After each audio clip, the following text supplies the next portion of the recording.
तो एक तरफ तो हम लोग अपने खोए हुए साथियों को याद करने के लिए खड़े हैं, लेकिन निश्चित रूप से हम अपने प्रधानमंत्री और उनके साथ जुड़े हुए जो तमाम नेता हैं उनकी जरूर निंदा करेंगे कि हमारे 540 भाई, हमारे पिता समान लोग और 7 महिलाएं जो शहीद हुए हैं, ये जो लोग आज हमारे देश पर राज कर रहे हैं, इनके पास उनको याद करने के लिए समय नहीं, इनके परिवारों के साथ हमदर्दी जताने के लिए समय नहीं, उल्टा वो इस आंदोलन को गाली देते हैं, हमको आपस में लड़ाते हैं, कभी आतंकवादी, कभी खालिस्तानी, तो कभी मवाली, तो पता नहीं क्या क्या ये हमको नाम देते हैं।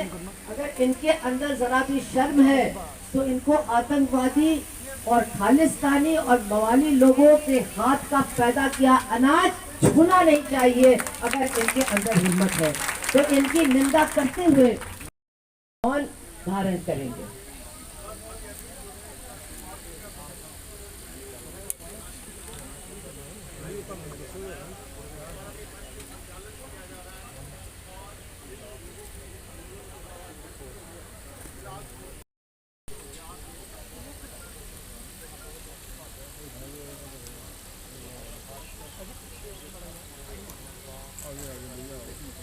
हमारे शहीद अमर रहे, अमर रहे, अमर रहे। हमारे शहीद अमर रहे, अमर रहे, अमर रहे। हमारे शहीद अमर रहे, अमर रहे, अमर रहे।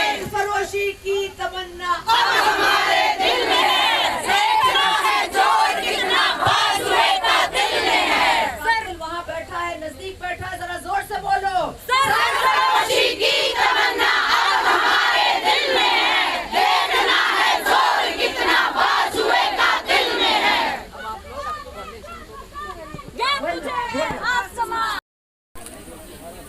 अब आप देखिए, औरतों की शक्ति तो हम लोग आज दिखाने आए हैं, लेकिन औरतों ने तो कल टोक्यो में शक्ति दिखा दी।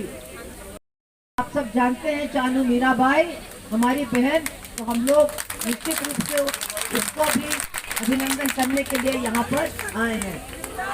भारत माता की जय, भारत माता की जय।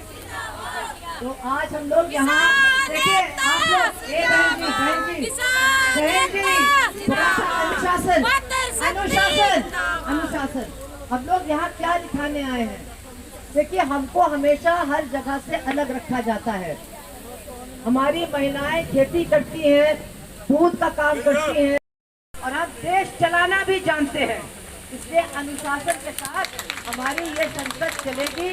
मैं थोड़ी देर के लिए जो अध्यक्ष है, स्पीकर, उसका मैं काम करूंगी। और अगर हम अपने कॉन्स्टिट्यूशन की बात करें, ये this is the supreme law of the land. So इसमें डिवीजन ऑफ पावर्स दी गई है। कुछ विषयों पे केंद्रीय सरकार बना सकती है कानून, कुछ विषयों पे राज्य सरकारें बना सकती हैं, और कुछ विषयों में दोनों सरकारें बना सकती हैं। ये जो तीनों कानून लाए गए वो स्टेट सब्जेक्ट था, उस पर केंद्रीय सरकार कोई कानून नहीं बन सकती थी। सो व्यापारियों ने अपने हाथ लगने शुरू किया। So in order to tackle that situation, जो सरकार है वो डिफेंस ऑफ इंडिया एक्ट 1939 में ही लेकर आई, इस चीज को कंट्रोल करने के लिए, इसको टैकल करने के लिए। फिर 1946 में इसको एक नया असेंशियल कमोडिटीज में जो नई अगर हम नई ये सोच की बात करते हैं, इस सोच में फूड स्टफ्स की बात की जाके in relation to food stuffs, no control order can be issued by the central government under section 3. So far food stuffs is concerned, it includes cereals, pulses, potatoes, edible oils, etc. Okay. So इस basis पे मैं इस संसद को propose करती हूँ कि जो अमेंडमेंट सोच एक्ट है, इसको मैं प्रपोज करती हूँ आपको to vote for the annulment to vote for the repeal of the this particular the most draconian law as compared to other to laws. Thank you. अब आपके सामने हमारे है कि कोई भी उनके आगे ना आए। आपके लिए पीछे 2 चेयर डलवा दी जाएंगी, 2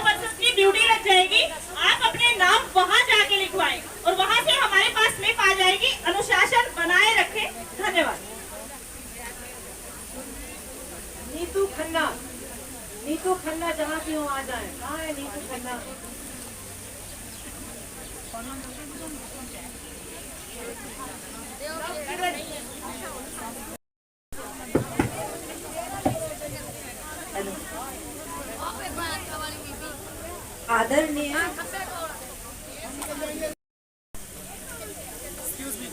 मैं दिल्ली से नीतू खन्ना, एकजुटता समिति, किसान एकजुटता समिति। जब से ये किसान आंदोलन चल रहा है तब से किसान आंदोलन के साथ जुड़े हुए हैं और लगातार इस आंदोलन में, क्योंकि किसान हमारा अन्नदाता है, किसान की बदौलत ही ये देश जिंदा है।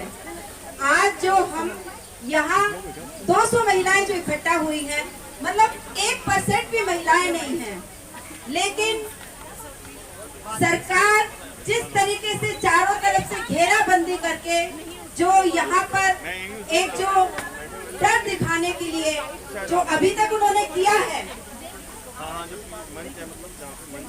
अगर जिस दिन हमारी ताकत महिलाएं, पुरुष और पूरे 99%, क्योंकि सिर्फ 1% चलता है जिसको चिंता नहीं है, लेकिन जो ये तीनों कृषि कानून जो बिल आए हैं, ये 99% जनता के ऊपर बहुत गहरा असर करेगा, जिसके लिए हमारे करीब 600 के आसपास किसान आंदोलन में महिलाएं, पुरुष, बच्चे शहीद हुए हैं, जिन्होंने अपनी जान इस कानून को खत्म करने के लिए अपनी जान न्यौछावर कर दी है। तो इस आंदोलन में सभी, जिस दिन देश की पूरी जनता जो 99% जो डर के खौफ के कारण जो बांट रखा है, जिस दिन वो एक हो जाएगी, उस दिन ये सरकार टिकने वाली नहीं है। तो MSP तो लागू होना चाहिए, लेकिन अगर ये लागू नहीं हुआ तो महंगाई इतनी ज्यादा बढ़ जाएगी कि आम इंसान का जीवन बद से बदतर हो जाएगा।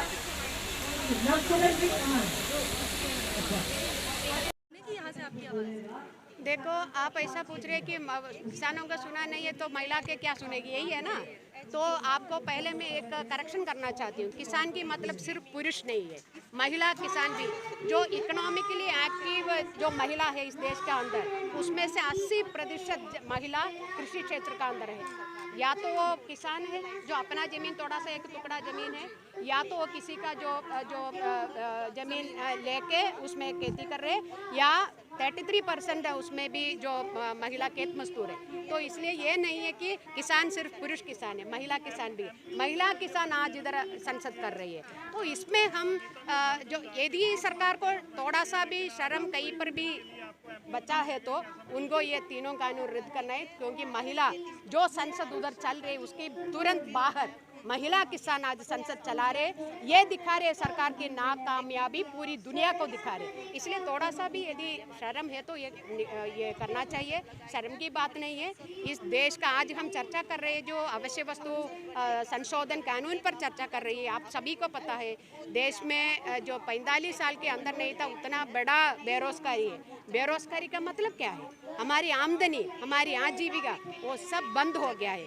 तो ऑलरेडी हमारी सरकार की आंकड़ा है, आधा से ज़्यादा महिला को पोषित है, आधा से 1/3 और इससे भी ज़्यादा जो बच्चे 5 साल के अंदर वाला बच्चे वो कुपोषित है। और संतोषी को भूलना नहीं, बात बात कह कह के उन्होंने अपना अंतिम सांस ले लिया है। 9 साल की बच्ची मर गया है भूख से। उसी एक बैकग्राउंड के अंदर आप लेके आ रहे हैं जो आवश्यक वस्तु संशोधन कानून क्यों ले आके आए थे? क्योंकि जमाखोरी हो रही थी इस वजह से, और इसलिए और चीज़ों का दाम बढ़ रहे थे। अभी इस संशोधन के पहले कानून था जो जमाखोरी करने वाला वो गुनहगार थे।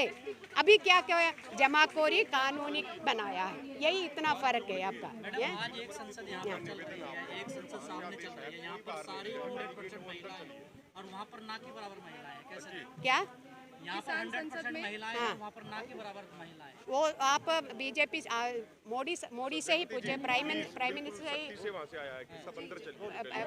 से ही पूछना, क्यों वाई महिला आरक्षण बिल क्यों नहीं आ रहे, ये बताइए।